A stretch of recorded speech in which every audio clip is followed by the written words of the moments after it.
বিশ্বব্যাপী যুদ্ধ সহিংসতা এখন আর আগের মতো নেই। এখন সম্মুখ যুদ্ধের ধারণা থেকে বের হয়ে আসছে বিশ্ব। বিমান হামলা বা বিভিন্ন আধুনিক রণকৌশলে মনোযোগী হয়েছে বিভিন্ন দেশ। এমন পরিস্থিতিতে পারমাণবিক বোমা হামলা থেকে বাঁচতে আশ্রয়কেন্দ্র বানাচ্ছে রাশিয়া।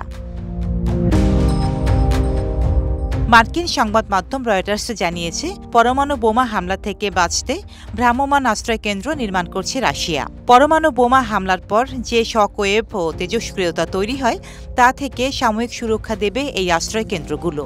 এছাড়া প্রচলিত অন্যান্য অস্ত্রের হামলা থেকেও সুরক্ষা মিলবে এই আশ্রয়কেন্দ্রে। পরমাণু বোমা থেকে বাঁচতে রাশিয়া ভ্রাম্যমাণ আশ্রয়কেন্দ্র কিউবিএম তৈরি করছে। এ আশ্রয়কেন্দ্র পারমাণবিক বোমার বিস্ফোরণের শকওয়েভ ও তেজস্ক্রিয়তা সহ বিভিন্ন হুমকি থেকে ৪৮ ঘণ্টা পর্যন্ত সুরক্ষা দিতে সক্ষম। এদিকে গতকাল মঙ্গলবার রুশ প্রেসিডেন্ট ভ্লাদিমির পুতিন পারমাণবিক অস্ত্র ব্যবহারের জন্য আইন আরও শিথিল করেছে।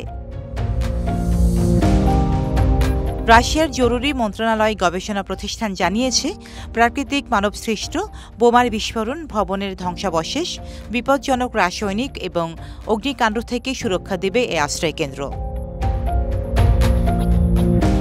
জানা গেছে, কিউবিএম আশ্রয়কেন্দ্র দেখতে একটি শক্তিশালী শিপিং কন্টেইনারের মতো। এতে দুটি রুম রয়েছে।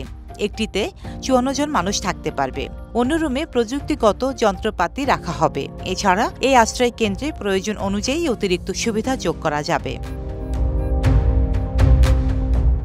এটি সহজেই ট্রাকে পরিবহনযোগ্য এবং পানীয় জলের সংযোগের উপযোগী।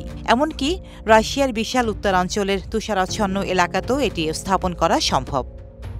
ডেস্ক রিপোর্ট, সাম্প্রতিক দেশকাল।